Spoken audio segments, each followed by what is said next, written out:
Hello, and welcome to Southern Tier Gardening. My name's Eric. Today is May 1st, and today I just wanted to do a full garden tour. There's a lot going on, so I just wanted to give you guys an update and show you what's happening in my backyard. I live in South Georgia. My hardiness zone is 8B, and we can get started right here. This is my herb garden, or my kitchen garden. All these plants are right off of my patio. I like to keep these plants close to the house, so when I'm cooking I can just come out here and gather things like oregano. I have some orange mint growing. I also like to grow flowers in this area. These are some zinnias. You've seen these before. These are my scallions, or green onions, that I'm growing in a container. And over here in this pot is my basil. I'm growing just regular Italian basil, or Genovese basil. And in this container here, I have 2 cayenne pepper plants growing. And if you look here close, I'm starting to get some, quite a few cayenne peppers starting there. So that's pretty neat. With these scallions, I planted them pretty thick. So as I thin them out, I take those thinnings and I've just been plugging them in over here in this cayenne pepper pot. And they seem to be doing pretty good in there. So yeah, that's pretty cool. Got some basil. So yeah, these are all my herbs. I do all my herbs in containers. And like I say, I like to keep these close to the house.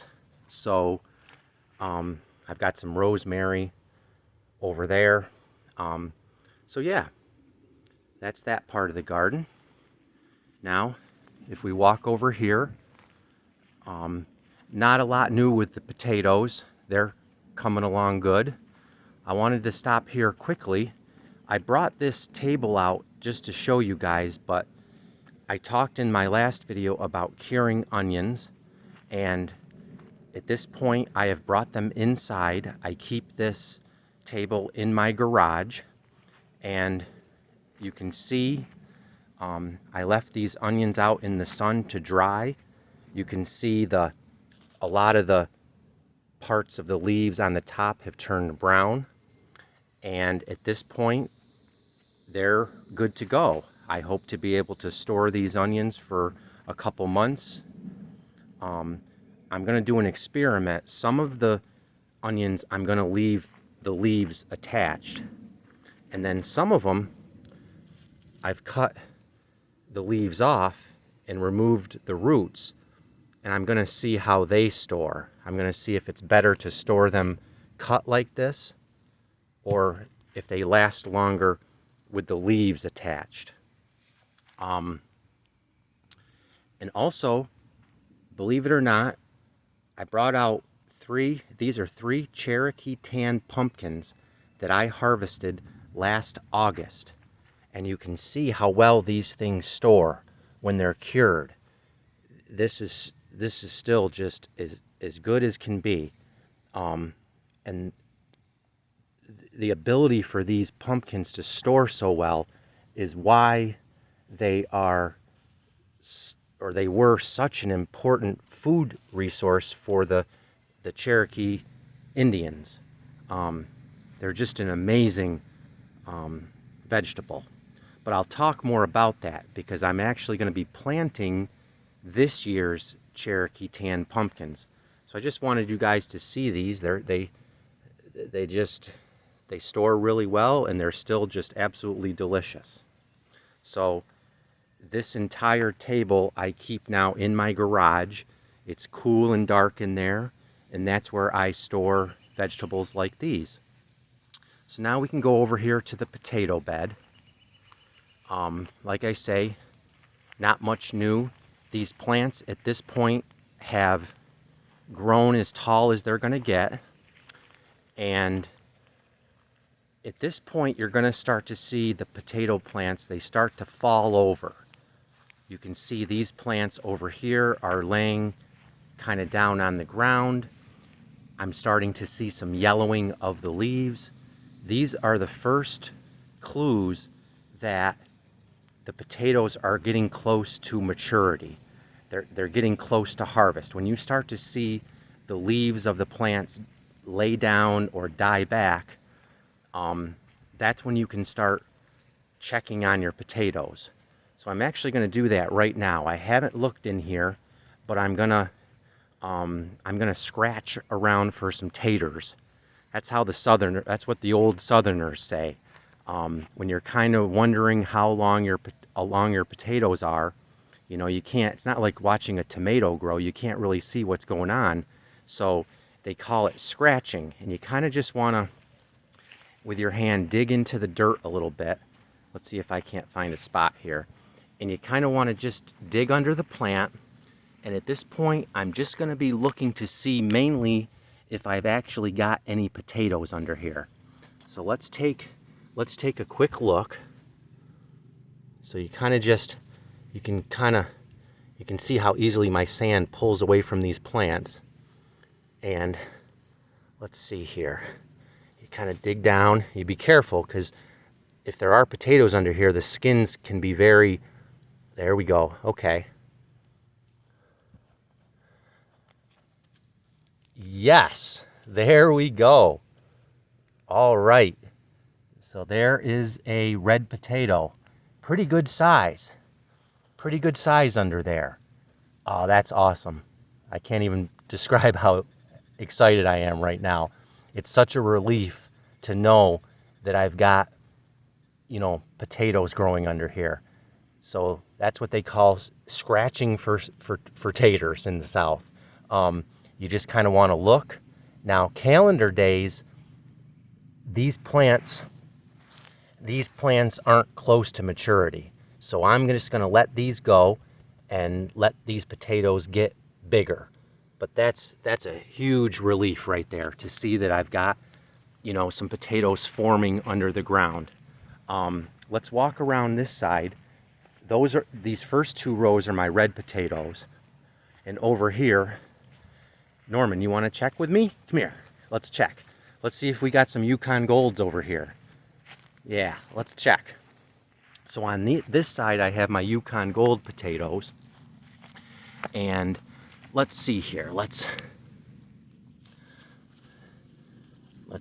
dig in here a little bit. Like I say, you want to be careful. Pull these plants away. And you can, I'm going to dig here. Oh, yes. That's what I'm talking about right there. Look at that. That's a real good size potato right there. That's the Yukon Gold. Oh, that's just such a relief to see these potatoes growing. So, like I say, today's May 1st. Days to maturity, these potatoes still have a few more weeks. So I'm just going to let these continue to grow, and these leaves will continue to kind of, the vegetation will continue to kind of, yeah, Norm, there's potatoes in there. So these plants will continue to kind of lie down. They're not going to look as nice. They're going to start to die, but that's fine, because at this point, the plant's energy is no longer being put to the leaves and the stems. All the energy of the plant and the nutrients right now are going into forming these potatoes, and that's what you want. So I'm going to leave these in here for at least 2, maybe 3 more weeks. And last year, on each one of these rows is 20 feet long. So last year, from each row, I harvested 100 potatoes. So from the looks of things, I've got some potatoes developing under there. and I hope to have another successful harvest of, you know, somewhere between 300 to 400 potatoes from these 4 rows. So yeah, that's pretty exciting. Man, I can't, yeah, that's great. Just really worked out good. So now what I will do next in this bed is, after I harvest all these potatoes and I remove all that vegetation, I'll have my empty bed, and what I'll come in here next with is I will plant sweet potatoes in this entire bed. I'll plant sweet potatoes, and the reason I showed you the Cherokee tan pumpkins earlier is what I will do on this stretch of the garden. I will plant the Cherokee tan pumpkin seeds, and they grow on really long vines. So I did this last year. I plant sweet potatoes in the middle of the bed, and then I plant the Cherokee tan pumpkins on this end, and as they grow, I train the vines to grow around the perimeter of the sweet potatoes. I'm also hoping that I might have enough space. I'm thinking on this side of planting a whole row of okra.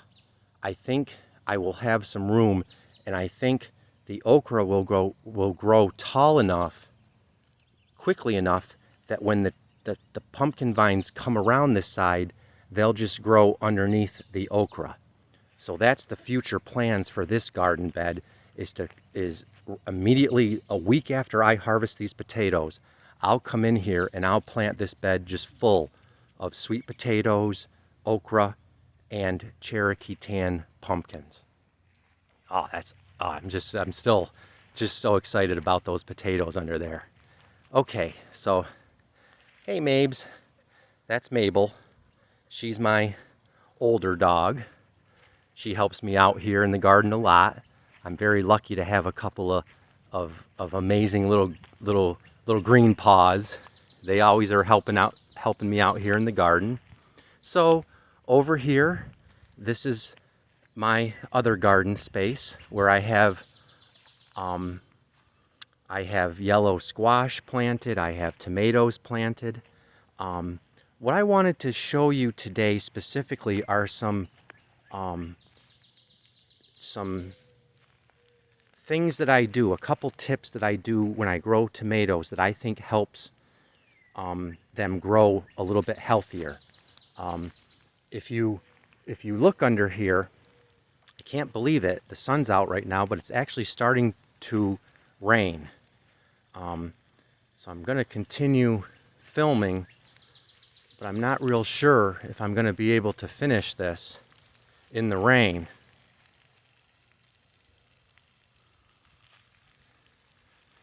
I'm going to come over here under one of my live oak trees.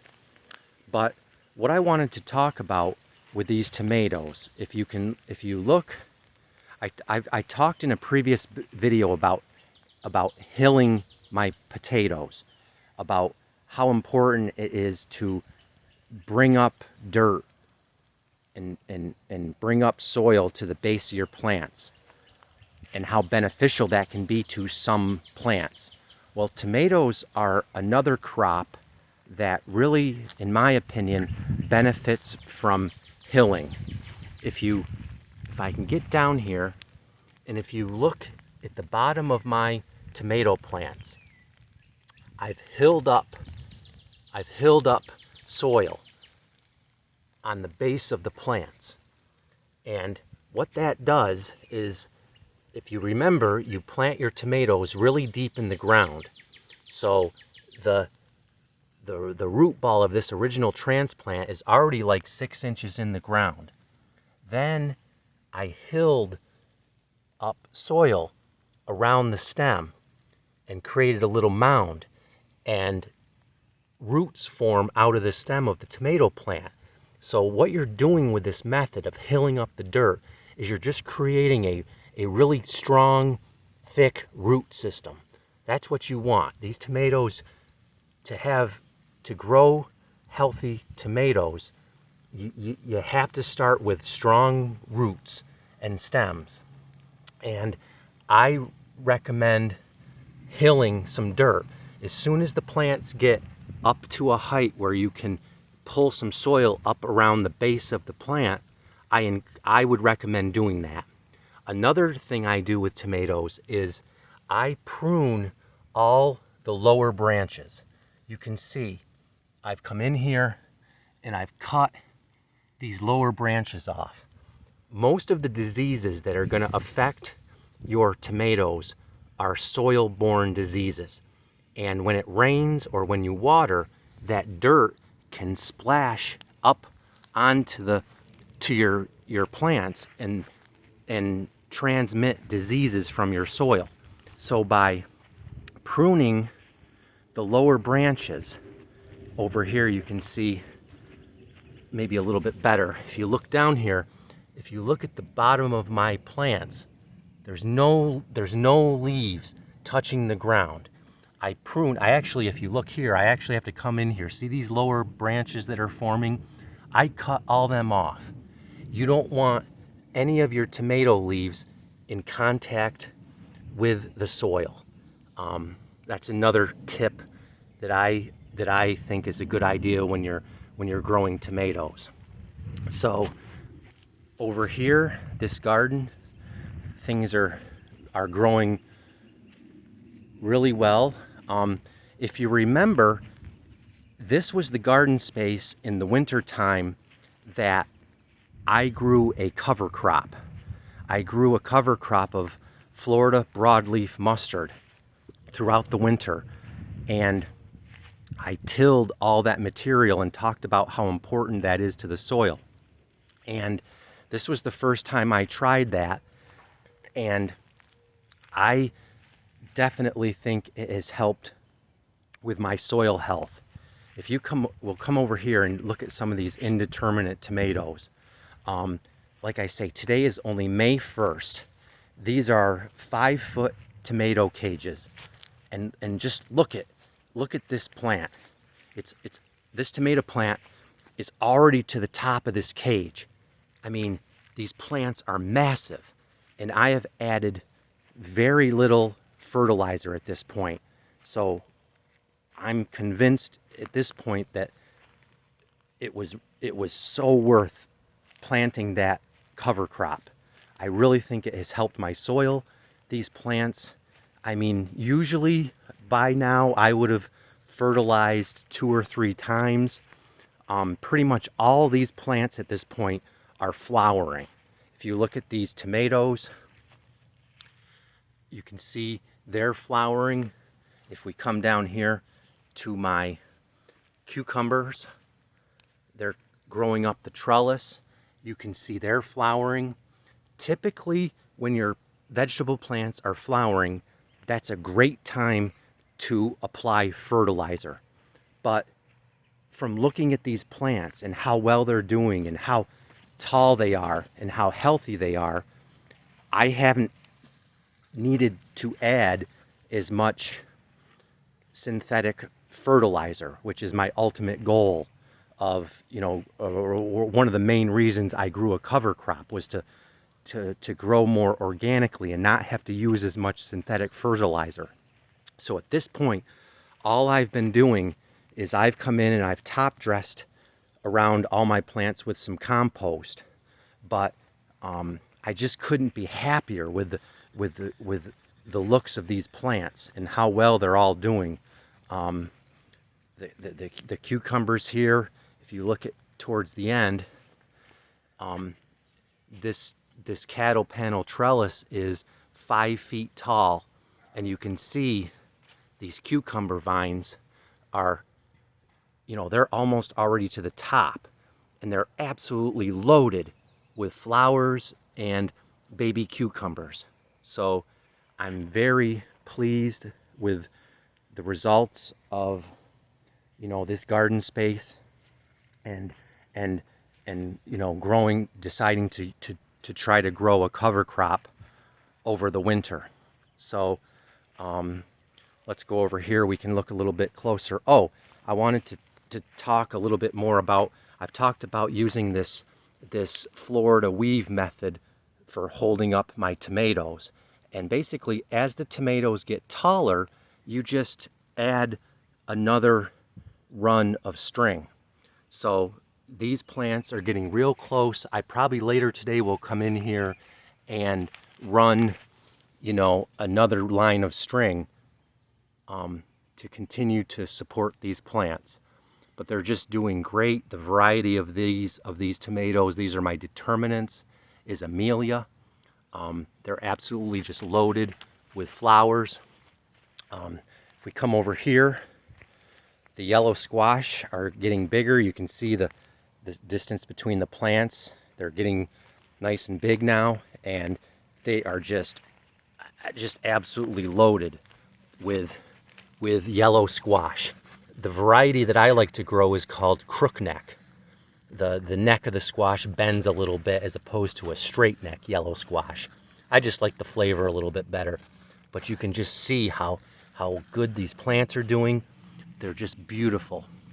So yeah, super excited. This has just been an awesome day. I'm so excited to see those potatoes forming over there. I've got a lot of flowers going in this area. I was going to show you something over here.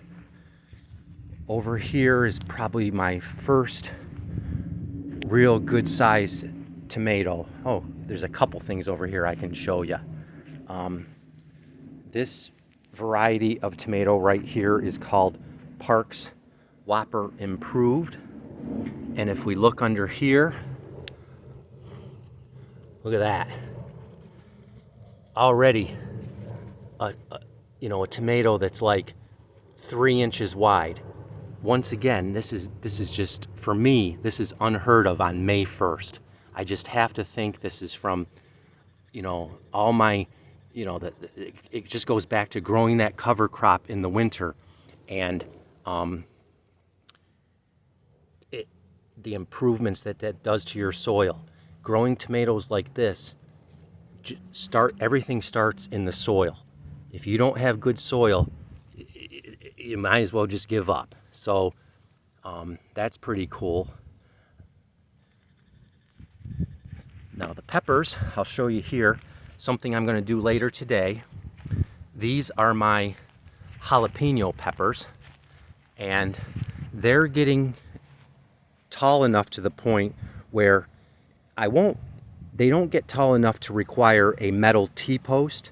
So I use these 3-foot wooden stakes, and I've got them planted in the ground, and I will run, same thing, I will zigzag string in between the 2 posts, and that's what I'll use to hold up these jalapenos.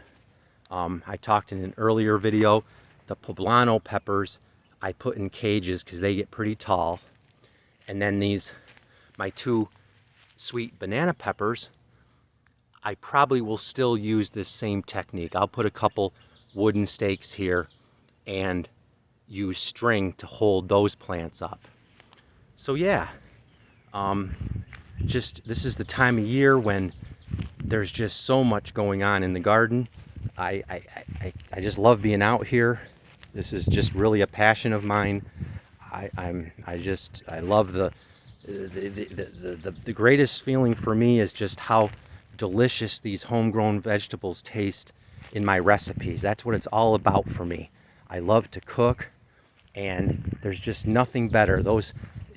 You think, everyone knows a homegrown tomato tastes so much better than a grocery store bought tomato. But when you start growing your own vegetables, it's not just tomatoes. Those potatoes over there, I'm telling you, you dig them out of the ground, you bring them inside, you cut them up, drizzle them with some really good olive oil, sprinkle on some good sea salt and fresh cracked black pepper. That's all you need. Roast them off in the oven, cut them into quarters, roast them in the oven. It will be the best potato you've ever tasted. The freshness, you know what went into it. You know that there's not dangerous, unhealthy pesticides applied. It's just so rewarding to be able to grow your own food and cook recipes and using just fresh, healthy ingredients. So that's about it for today. I hope you guys enjoyed this tour. Moving forward, I will be doing some videos about planting sweet potatoes, planting okra, planting Cherokee tan pumpkins, and before we know it, I'll be harvesting tomatoes and cucumbers and squash. So, as always, thank you so much for watching my videos. I love doing these. I hope you guys like seeing what you can do in your backyards and grow your own food. So I hope everyone has a fantastic rest of their Sunday, and I'll see you next time at Southern Tier Gardening.